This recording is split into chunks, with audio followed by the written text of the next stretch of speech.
for our budget committee. So let's get started and we'll go from there. So I'd like to call the meeting to order, 10:02. Adoption of the agenda. Councilor, that's going to go back and forth. Councilor Joyce, seconded by Councilor Morin. All in favor? Thank you.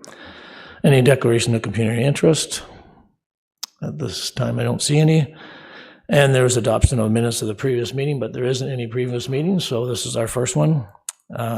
There's no deputations at this point, and we'll get right into the new business, and we'll start off with 4.1, the orientation of the 2026 budget process. Sarah Bukaboom, the Director of Corporate Services. Thank you, Mr. Chairman. This morning we are kicking off the 2026 budget, and of course, too early in the process to talk numbers today. So what we were going to do is walk through the November 12th public presentation on the 25 budget and the same concepts therein. We're working over the summer to develop and bring you some of the budget figures, but today we're just concentrating on how the budgets are laid out and any specific questions in terms of the budget book. So I don't know if you might have your budget books available online to you there or not, but this is more of a presentation for you to take away and have as a library or knowledge base, if you will, when you refer to the 26 budget coming forward. So, Constance, if we go to the next slide, what we did want to submit is that in 2025, Council approved a 6.2% budget increase. Took quite a little while to get there, and a last-minute surprise from the OPP helped us arrive at that number. That included a 3% general operations, which is in adherence to the 2022 long-term financial plan, but we had that 1.7 one-time policing pressure that we added to the tax levy, and we had the 1.5 infrastructure levy, which is also included in the 2022 long-term plan. So our high-level plan for 2026, we are outreaching to those external agencies to identify if there are other of those one-time pressures that came as a bit of a later surprise last year. We'll start planning for it in advance. We're developing our operating budgets in the 10-year forecasting plan. We're recommending potentially to advance the capital program. We might be considering a 2% infrastructure levy for 26 to 2035. You'll be seeing that coming forward. The asset management plan is coming on June 24th. And again, we'll be bringing you the all-encompassing long-term financial plan in August. So that will have the full 10-year, and it will include state of good repair, expansionary for capital, 10-year operating forecasts, and similar on the water side for both as well. The mayor will then, after receiving the long-term financial plan update, provide direction to you, the budget committee, to commence deliberations for or preparations for 2026 budget. I'm not going to go through the budget process. This is in respect to the new legislation under the Strong Mayors. It's here for you to have as a guidance and a tool. We post some iteration of this on the website to educate our public. So again, it's just here for your own information and a reference tool, if you will. So the next slide, again, it walks through the timelines. This is all legislated. The city has no option on these. It's just there for your reference. And the next one is what should happen if the mayor chooses any veto powers, etc. So just keep it as a reference tool as you move through budget, should there be any questions on this. So again, this is back to the public presentation, in essence from last November, talking about the different types of budgets with property tax on one side. Water and wastewater is a separate budget because not all City of Kawartha Lakes residents are a water or sewer participant. So on the operating side, we have on the tax side, we have operating capital, and the new category, new-ish to the city, is special projects. And then on the water wastewater side, we have the operating and capital. We're in the midst of undertaking a water rate study that will time nicely with the long-term financial plan update. So the new rates will be instantiated for the following 5 to 10 years as well. The next slide, again, is your strategic priorities. So our goal is to always deliver you an annual budget that moves your strategic priorities forward. And that is how your senior leaders and managers and staff across the corporation build the foundation of their budgets. So last year, Council approved the asset management reserve transfer of $17.4 million. That will increase again this year. That includes a 3% inflation factor in the asset management reserve, plus the dedicated infrastructure levy goes directly to help fund that transfer to reserve. I'll pause there a moment to stress that the operating budget is how the transfer to capital reserve is being built up. So when you receive your capital budget and we make amendments to the capital budget, it has no impact on the tax increase because the transfer to reserve occurs in the operating. We take the money out of the asset management reserve and we fund what we can in your capital budgets. So I just wanted to flag that the removing of a project in the capital budget does not exactly equate to a savings on the tax increase on the operating side. We are making good headway in addressing the backlog of deferred capital needs, and you'll see that in the asset management plan coming forward June 24th. We're working hard to reduce our reliance on debt for the state of good repair assets and save it instead for the expansionary. You've all received the growth management strategy back earlier in the year. You've received all the master plans to prepare for that growth, and that's where we're saving the debenture side for. So as we increase the asset management reserve, you decrease your reliance on debt for the state of good repair assets. We're preparing for growth. We're monitoring our building permits, our occupancy. We're projecting what's going on across the municipality and trying to ensure we build that natural growth in before we raise the tax increase. And Council's parameters are to always continually review the service level definitions and give advice, strategic decision-making through this committee and to senior leaders in terms of what service level reductions you would like to improve or decrease in terms of the budget.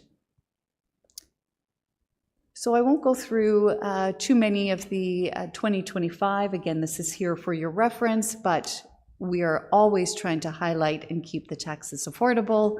Community safety and emergency services was the theme in the 25 budget.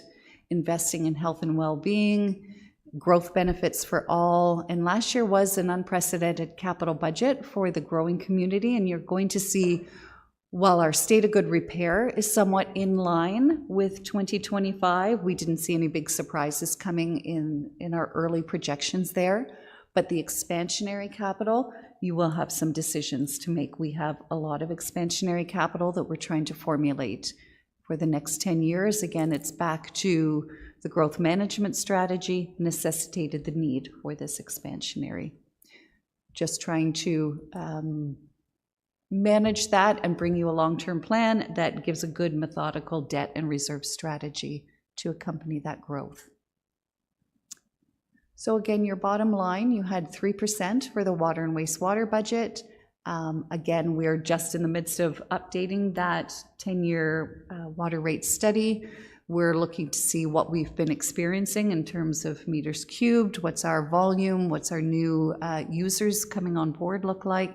So we're doing a lot of analysis there that will be completed in time for the August long-term financial plan update. Again, you passed a 6.2% operating budget. You were in line with the 2022 long-term plan, save and except for that unanticipated pressure in the police service, which is why we're commencing early with all of our external agencies to make sure that we have all of those accounted for. 2025 was the last year that we would be adhering to the 2022 long-term financial plan because, again, we're in the midst of redoing that, updating it. modernizing it, and bringing you a new 10-year plan in August. And 2026 budget will be the first year of that next 10-year plan. So the direction of 3% tax increases we're suggesting are no longer financially sustainable. We've stated that several times in open public forum, so we're now trying to determine what that optimal or that strategic amount needs to be.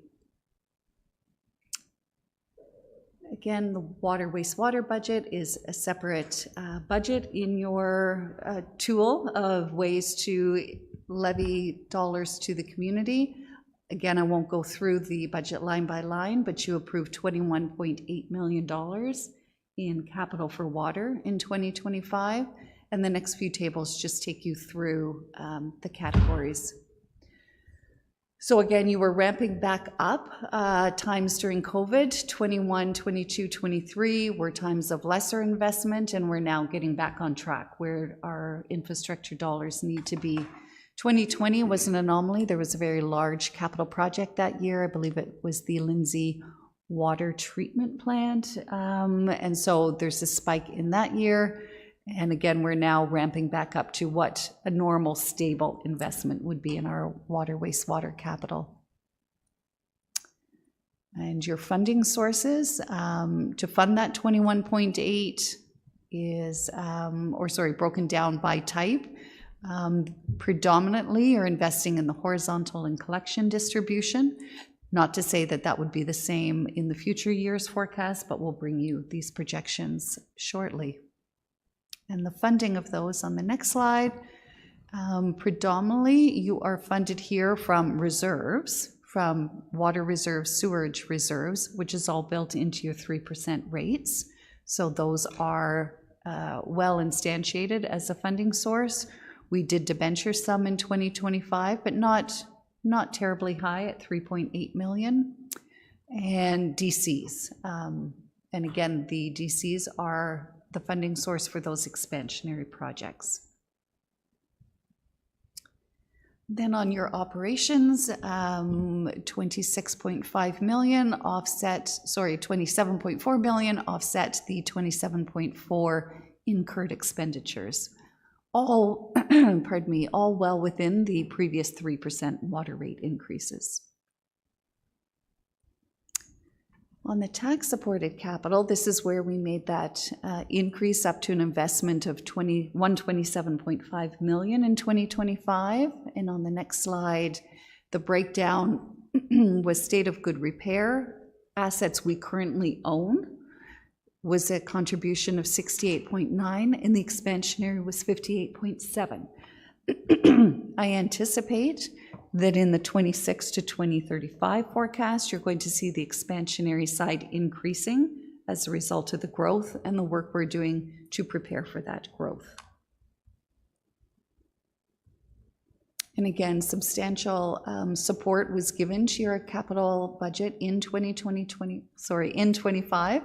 A major project in here was your paramedic headquarters. That was a significant investment. You also invested in some social housing infrastructure that was looking or causing some increases here, but they've been well planned on the books for years. So we're now trying to build a sustainable capital program. And again, your various funding sources, 57 million was the approved debenture. So not quite 50% of the budget was funded by debenture. And again, we're predominantly trying to save that debenture for the expansionary capital projects. That is our goal. We'll be bringing you that goal as part of the long-term financial plan. And DC reserves, because so much of the 25 capital projects were expansionary, 19.4 million came from development charges. And your asset management reserve at 18.7. Again, that yellow pie chart, portion of the pie chart, that's the amount from the operating reserve transferred over to help fund the capital. So on the next slide, we just did a highlight of some of the projects. Our community is enjoying hearing about these projects. We may pick even more next year in our communication strategy and sharing with the public. We're monitoring and debriefing the mayor and some senior leaders on a regular basis on progress on these larger projects. So we find we may do more of this in the 2026 budget to highlight the big projects for you. You know, people like to know when their bridge might be down, and putting those major projects forward sooner rather than later, and give the public a higher level detail on some of those. And again, not to go into detail, but this is in your budget book, and these are by the program areas. So we'll move through those ones. It's just for your reference tool, again, to know how much of the 127 went into which type of category in the capital budget. Special projects. These were new to the city. On the next slide there, Constance, I believe in 2020. And what these are the ones that don't result in a tangible capital asset to include in the capital budget, but they take more than 1 year to complete. So we've removed them from the operating budget, because if you don't spend the money in your operating budget, you just lose it to the operating surplus or deficit in year. So we've pulled these out to allow time for those 2-year timeframe type of projects. So studies, any of our plans, strategies, a lot of IT software or projects fall into special projects. When we're doing a modernization, for instance, it doesn't result in an asset, but it's more than an operating expenditure. In 25, we changed the methodology, and we're funding the special projects reserve exactly the same as the asset management reserve. We're trying to stabilize the source of funding for those, so there's not variability in the tax increase. So whether the number is 3 million, whether it's 4 or 5 million, we're working on that right now so that we can stabilize that funding source and not have the special projects give you the blips and valleys in the tax increase.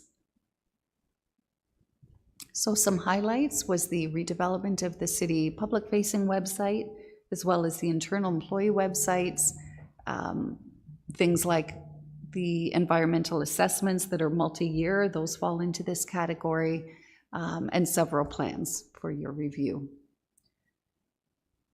And the total of special projects in 25 was 5.3 million, 3.5 of which was self-funded from the special projects reserve, and we're going to continue building up that reserve to aid in self-funding these special projects and give stability to this area of the budget.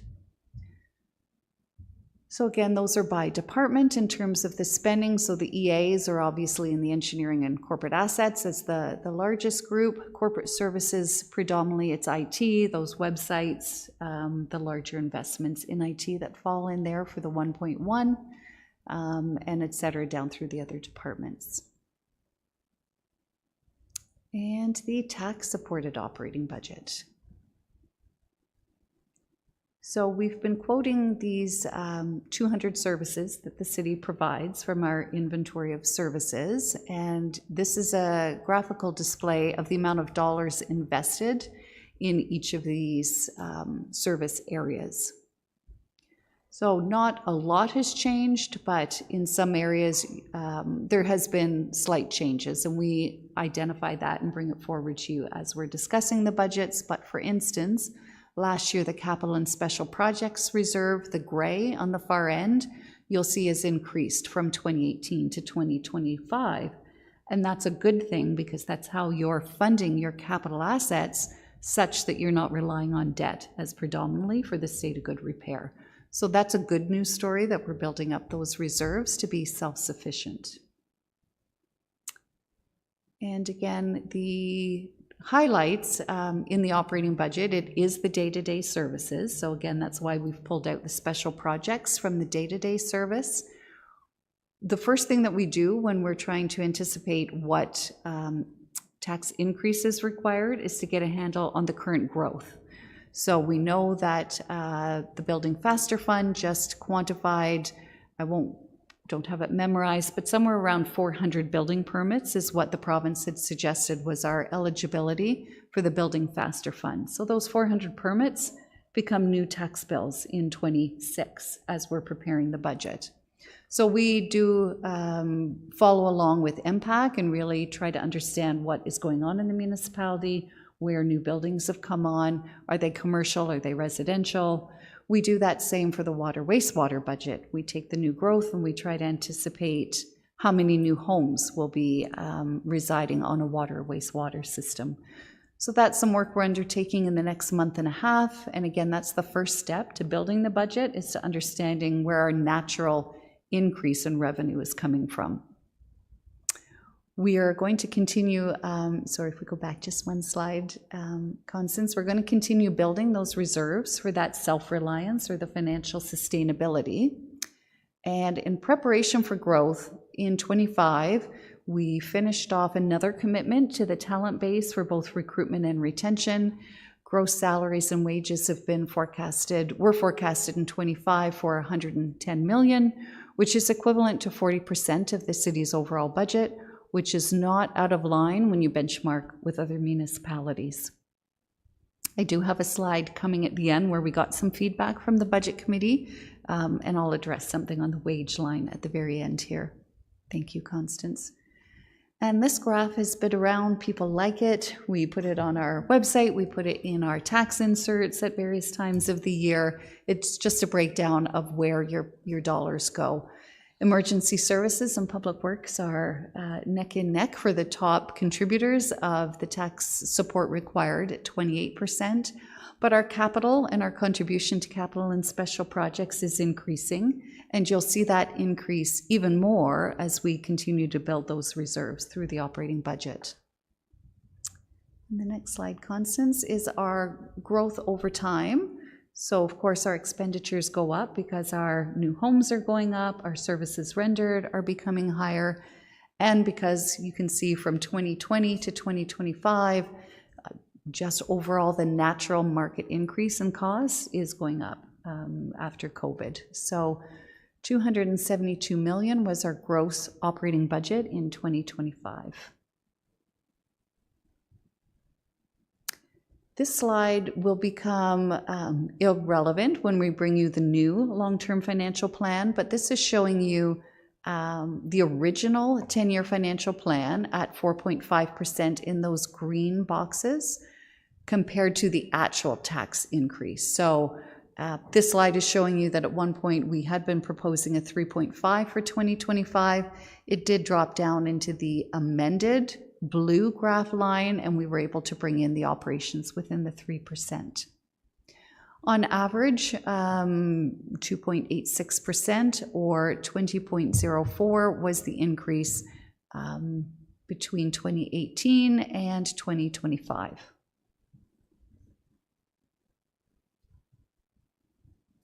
The agencies, boards, and committees, or our external agencies, if you will, account for 28.3 million of that 272 million gross operating budget. And these are things like our Fund 8, Kawartha Lakes Haliburton Housing, the 2 police boards, the library, conservation, et cetera, et cetera. So we're reaching out to these groups early in the season, and we'll be trying to ascertain what kind of dollars are different from the 25 budget and ascertaining what percentage increase they're looking at.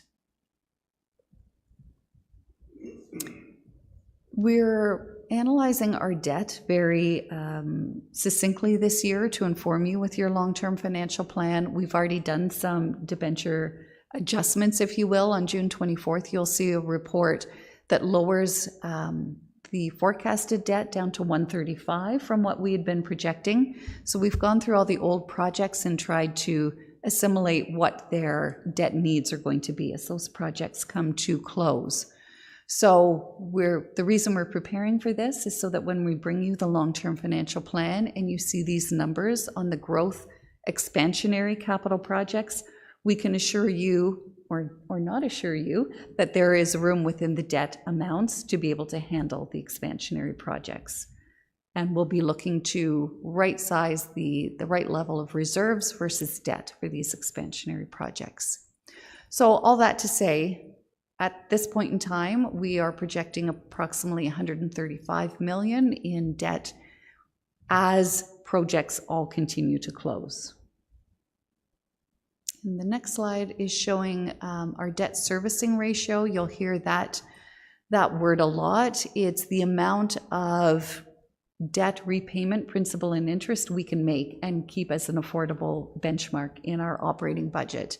The city has proposed a guideline, I believe 2022, as part of the first long-term plan, and said that the city's debt repayment should never be more than 10% in the operating budget. So we're going to revisit those figures, take the 10-year capital forecasting and see if we can stay within that 10% or if we need to ask council for an increase to that number.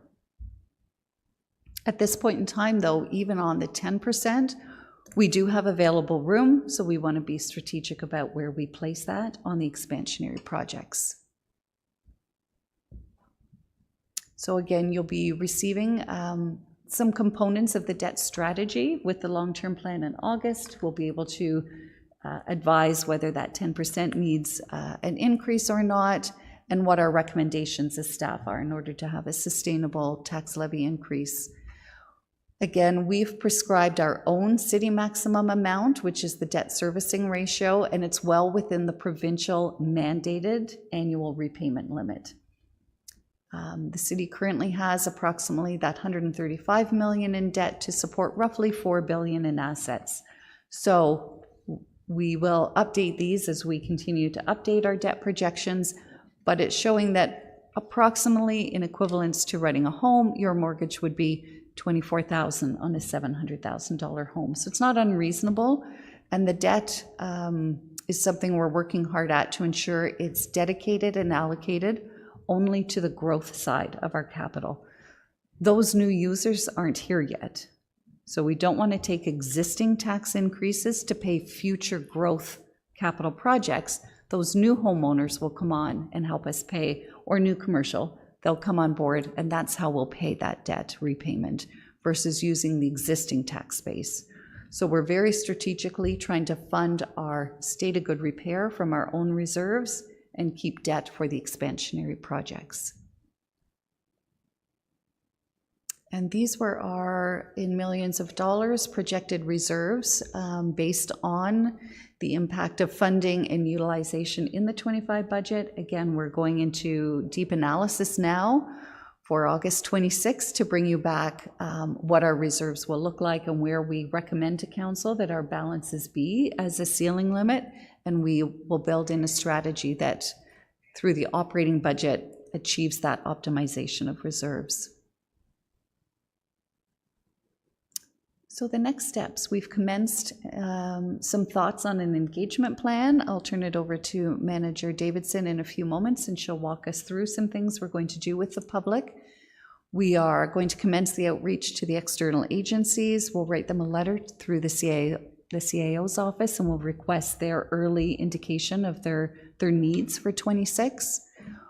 We are doing a very succinct analysis shortly over June and July of where we're at to date in order to help inform the forecasting in the 26 budget. Our first lesson is always, how is our 25 budget to actual looking, and that's the first step we'll undertake.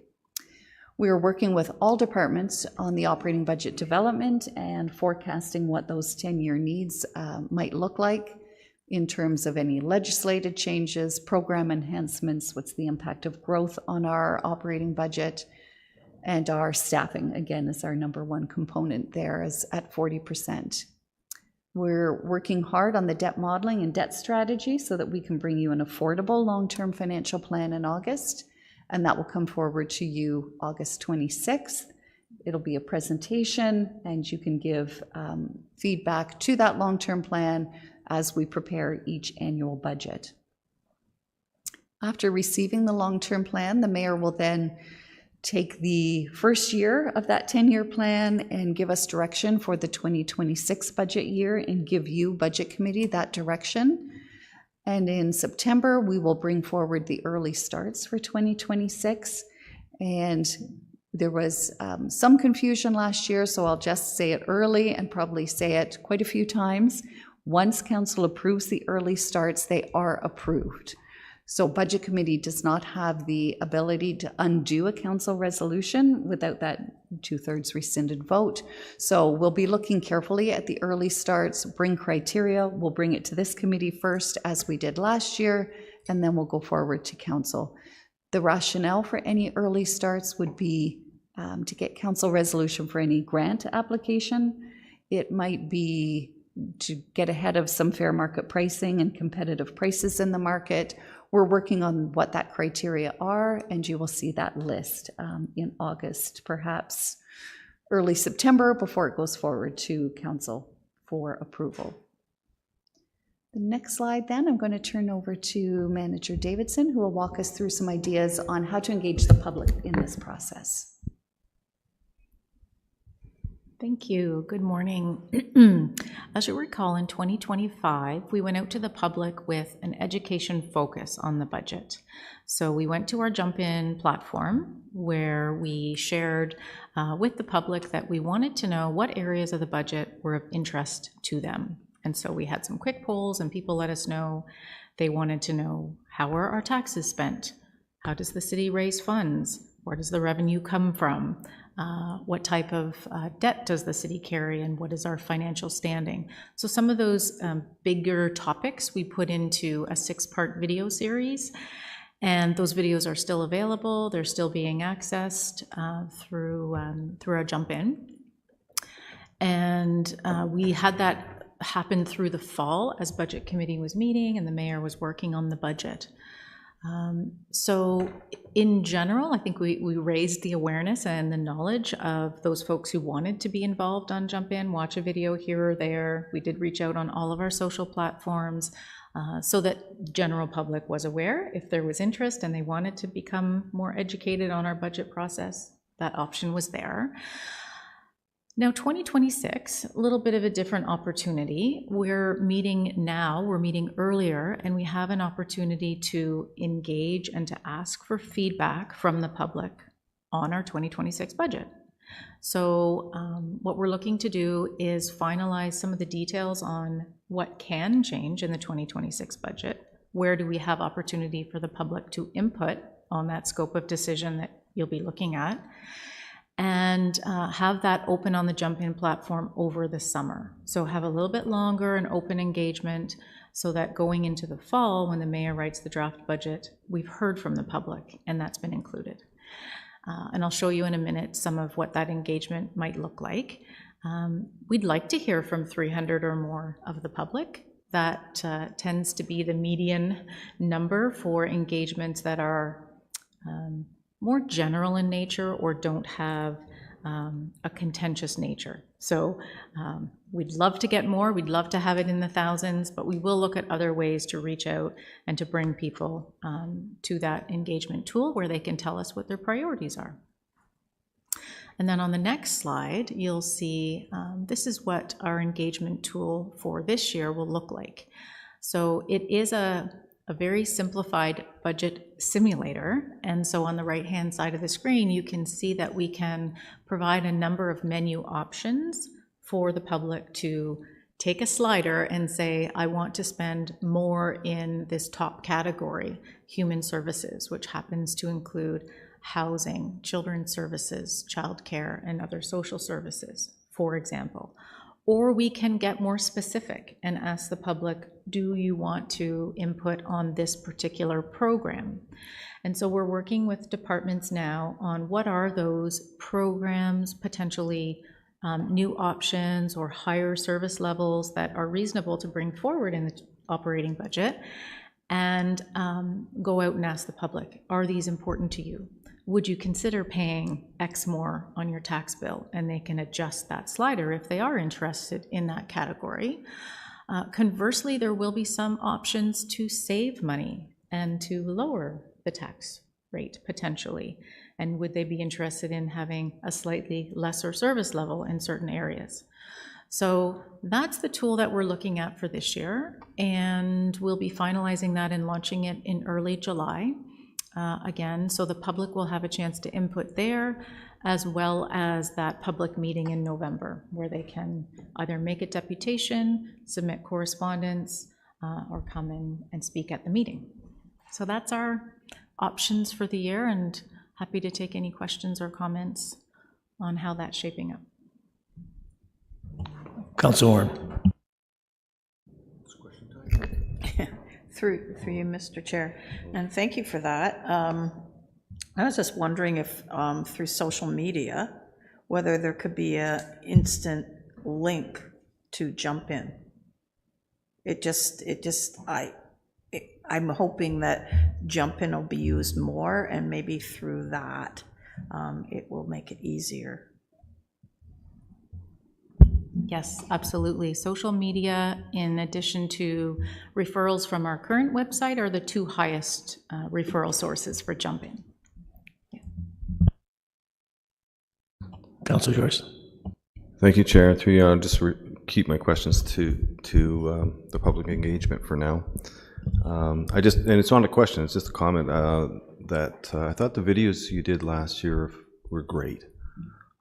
Very instructive and flowed nicely, and I just wanted to say a good move and hope to see them again. Okay, yeah, go ahead, Councillor Warren. Yeah, through you, Mr. Chair, to Ms. Bukaboom.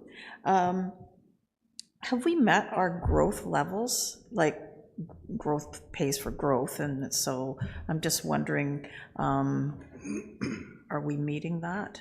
Are we growing? I know there are a lot of development in the works, but is it actually people are moving here and paying taxes? Thank you, Mr. Chair. I'll address that question, and then there is just a wrap-up slide here, but I will pause there. So the 2022 long-term financial plan projected a 2% growth, which was under forecasted because the growth was coming 23, 24. We started to build for it, and then we got the housing pledge. We are meeting not fully our housing pledge to the province. I believe, forgive me, I should have the number on the top of my head, 80% of our pledge for 2024, which was approximately 400 and some building permits. We just received the letter from Minister of Municipal Affairs and Housing last week. Is that meeting the growth management strategy growth projections? No, they're projecting much higher for this area. What's happening is we are getting that growth. It's just that the growth that the master plan has scheduled for today in the next 5 years, it's pushing out a little bit because of the downturn in the economy at the moment. The houses aren't going up as quickly on the bigger developments coming forward. But yes, we are seeing a lot of increase. We anticipated a $3 million increased injection into our 25 budget for supplemental taxes, which quite simply is the new houses coming on board in year from building permits, occupancy permits. So $3 million isn't insignificant for this community because we've not seen the likes of that type of growth in the past. We are in the midst of assessing whether we're going to achieve that $3 million in 25, and then we'll determine what figures we put into 26 and into the future. But the growth is coming. With the cost, of course. So all that expansionary capital I was just referring to, that needs to be developed in order to continue the growth to be able to occur. But maybe I'll pause on questions on the 26 and just jump to the last slide here, Constance, which is the feedback that we heard from the Budget Committee last year, and we're always looking to work with you on improvements. So the themes we did here was more transparency on the new hires and associated business cases. We've been doing some research on other budgets. I should mention that Supervisor Hood's team now has 2 more staff dedicated to budget and variance reporting, so we'll be doing a lot of analysis in the coming months. We'll look to see how other budgets sometimes propose their new staff positions and what might make it into the budget book to answer your questions on those business cases. Council always has the ability to inform service levels, and what Manager Davidson just shared in terms of the public being able to inform some of those decision levels. You do set the service and can at any time increase or decrease service. pending whether you want to increase or decrease budgets. How can we help you understand what those service levels are? That's something that we could work on. We heard more concentrated, fewer meeting days, so we have taken an earlier stab at the calendar. You'll have it on the agenda next, and we've tried to put as many meetings into one day while you're here in person to get through as many of them as possible. And we heard that you wanted more clarity on the early start projects and that process. So that was the feedback. Happy to take more feedback on 25 for those that have it and work on where improvements could be made for the 26 process to give you, the Budget Committee, the tools for the task you have ahead of you. And with that, Mr. Chairman, that ends our presentation. Thank you. Any questions? Any more questions? Councillor Joyce. Thank you, Chair. Excuse me. If we could please go to slide 34, Constance. This slide here, so it's the administration that I'm looking at. As we grow, obviously we're going to hire more people, but it's the percentage that is a concern. The percentage of administration costs should not be ballooning, and so that's something, you know, I'm going to be looking at as we go forward. Right now it's 40% of operating. I don't want to see it go that creep of 41, 42, 43. If anything, I'd like to, not asking this question right now, but you know, looks like a big difference. I don't see the actual percentage there, but from 2018 to 2025, the percentage has increased by looking at the block a fair bit. Can you maybe just comment on that? Through you, Mr. Chair, I will start, and then I'm going to hand it over to Supervisor Hood. Wages are not what's in administration. That's another category. And Jessica will tell us what is in administration. All the wages are in the incumbent service areas there. You're right. We want to, in our long-term financial plan, pick a benchmark for wages percentage to overall gross budget. So when I say it was 40%, that's basing it on the gross budget of $272 million in our operating budget. Each year as the operating budget increases, so too does the percentage of, not the percentage, the dollar value of wages, but staying within that 40% may be one goal that we're striking to achieve in our long-term financial plan. We are looking at setting benchmarks or indicators such that perhaps 1% of our gross wage budget becomes, or our gross overall budget becomes, what our new growth staff increases need to be to address the growth coming. So we're working to bring you some of those key performance indicators or benchmark amounts as part of the long-term budget. That being said, though, I'll let Jessica explain what is included in the administration quadrant there. Through you, Mr. Chair. So in administration, that's not, as Sarah said, not directly wages. Corporately, wages for, say, roads, waste, transit, and engineering would be included in that section. What is considered administration is things like your corporate items activities, the mayor and council, the CAO department, and corporate services, who don't fall into one of those direct categories there. And they're more of an administrative for, they provide administrative services corporately. Thank you. Great explanation, but it doesn't explain why it's growing relative to the growth of the city. Through you, Mr. Chair, that would be a lot of corporate services, as Jessica mentioned, and we've been investing in IT, we've been investing in staff to support the whole corporation, and so the administration area had to naturally increase to provide the supports for all those service areas. Thank you for that. That leads me to, it's a great segue to page 36, please, Constance. Speaking of corporate services, I don't see, it's not in the pie chart. Am I missing? Sorry, through you, Mr. Chair, that would fall into the administration piece there, the 8%, it's green, right in the middle of the dollar figure. Okay, so that is corporate, really largely corporate services. Got it. Okay, thank you. Page 42, please, Constance. I remember these figures from last year. Our debt service ratio around 5% rate last year. Am I correct? It was the actual percentage?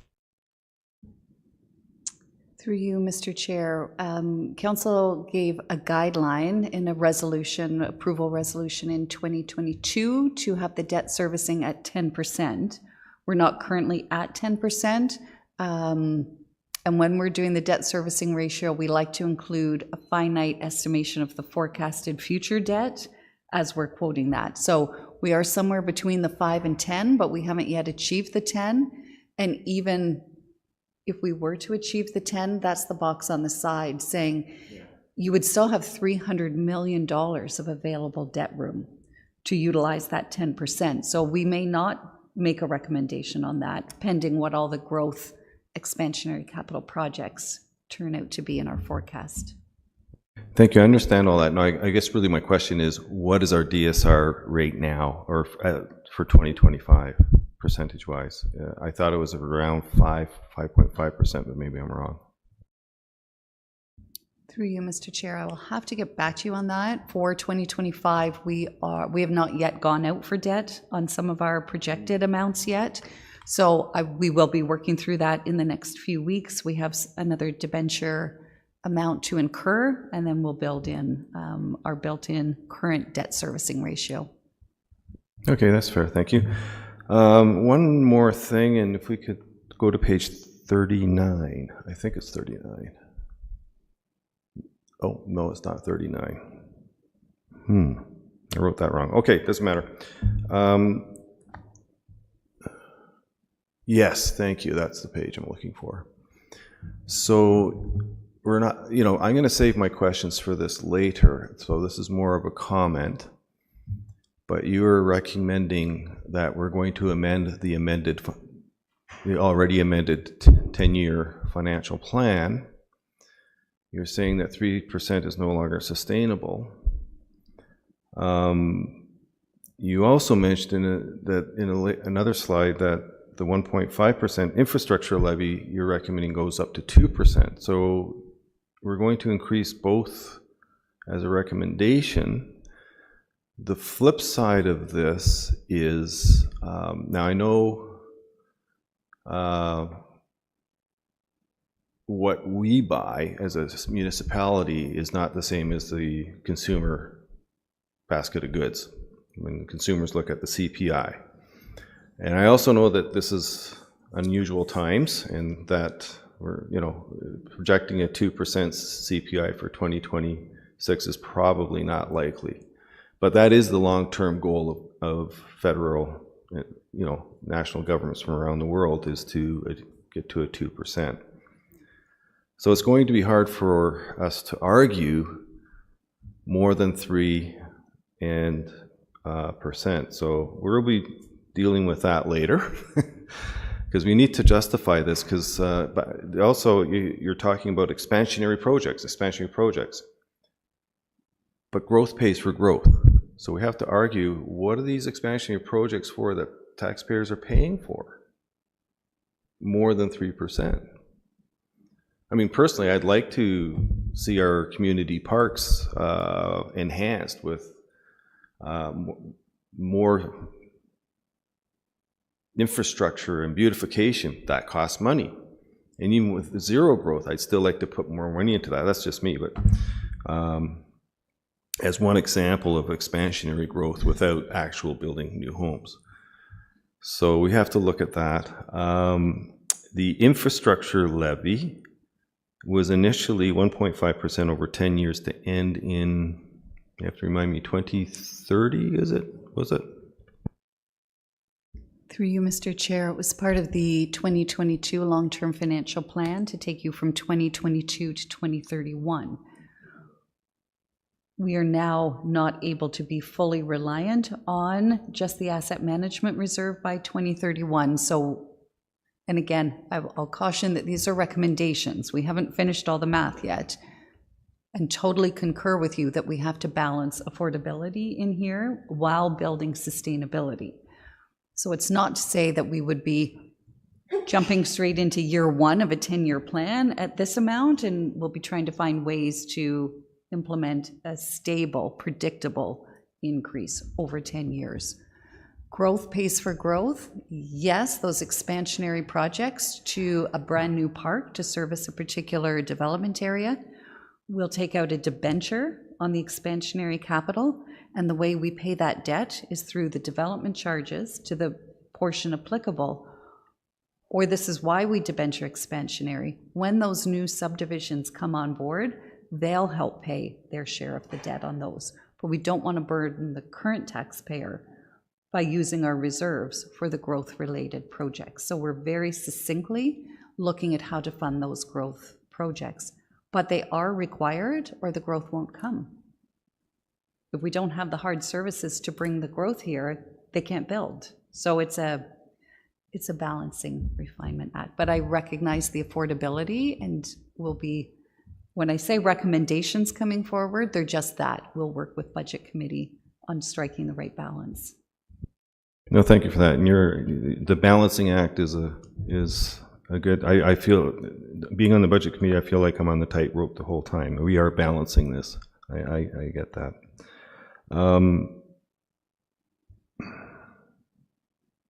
No, just with the infrastructure levy, I've been telling my constituents, yeah, it's 1.5%, we're catching up, but in 2031, it's gone. It's not, we're there, it's done and gone. So that's something we have to look at very carefully. And that's all I have for now. I'll have more questions in other future meetings for sure. Thank you. Councillor Warren. Thank you, through you, Mr. Chair, and I guess to Sarah. Are we going to be investing in IT and AI, which will have ramifications of savings, I perceive, going forward? So are we putting any dollars to that this year?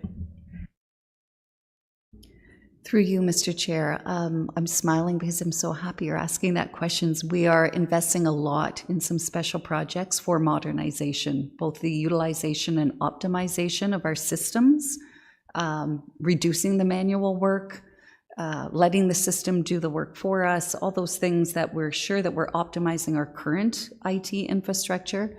And yes, we are also just starting to delve into the world of artificial intelligence, do some training, find opportunities on the city's external website to utilize artificial intelligence. We have a lot to learn. The IT world, as you know, changes daily.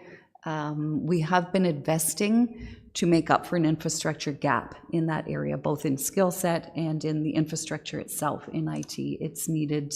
We've been working on a 2-year plan to modernize. We're now launching some of those projects, which will, again, change how we work. It will remove the manual work.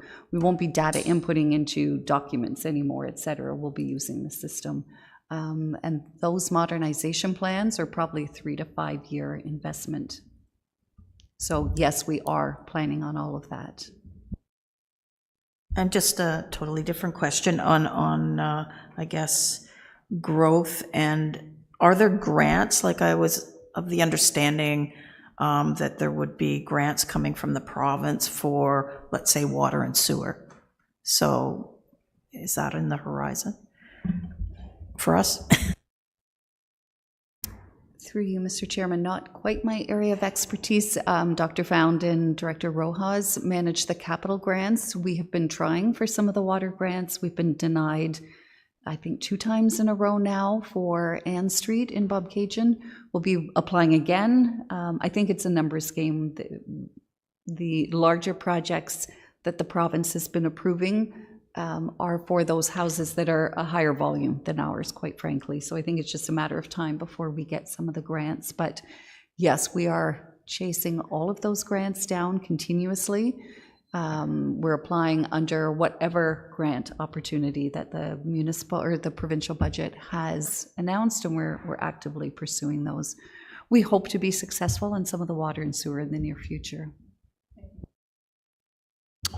Yeah, thank you very much, and thanks for those questions. And as we go forward, this is the process that we're going to be going through, and those questions are going to be really important to ask to the right individuals as we go forward. So thank you for that. So, any other questions for Director Bukaboom?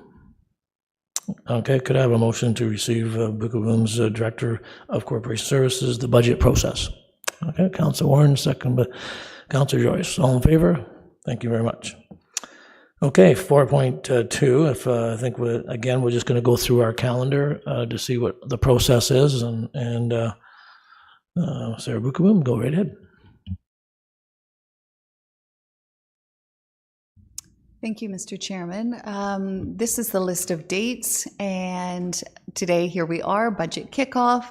We won't get to see your smiling faces again until September 5th, where we'll provide the mayor's direction, and all requests from the public will come in, and the mayor will take that to council and summate together with the engagement from the public, and will provide us some direction or a list of anticipated things that the public and the mayor would like to see in this budget. He will give direction to you, the budget committee, and we'll incorporate that where we have opportunity. The budget overview will launch on, sorry, the light green, I'm just struggling to read at a distance. September 16th. You will receive departmental presentations. I will boast for a minute here that Jessica and her team and our former executive assistant have done a lot of work to standardize an instantiated form for the budget process, both the financial tables and the variances. So each director will be briefing you in the same format and the same style. Again, feedback is welcome. If you wish to ask service level questions in those presentations are for you to ask and find out all about those particular departments. So there's a series of meetings for those presentations. You'll be receiving presentations also from the external agencies, and we put them all on the 29th and the 30th for those external agencies, so you have them all in the same concentrated time period. We'll move into capital early October. We'll begin deliberations as budget committee October 8th and 9th, and you'll make recommendations to staff, and we'll work with the mayor to prepare that budget. And beyond budget deliberations, we will go to council for the public meeting November 12th. Just so happens that's the exact same day as 2024 presentation. And then council will deliberate the budget and release the budget book by November 26th. Merry Christmas, there goes the rest of the year. If there's a question or a shortage of quorum for any of those meetings, please review these dates and give us heads up sooner rather than later. The ability is slightly in there to be flexible, but we want to anticipate your needs as early as we can within those presentation dates. Thank you. I got two questions there. When will we receive our booklets? And the second question is that the cost of the cleanup, where will that show up in our budget?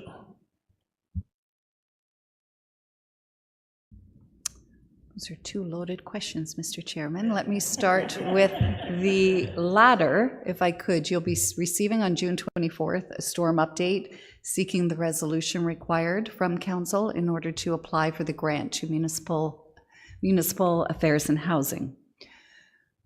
There are some costs incurred to date and some projected costs. We're working to refine the projected costs. The team is, as you can imagine, deployed across our geographic dispersed municipality and picking up. So it's the costs aren't insubstantial.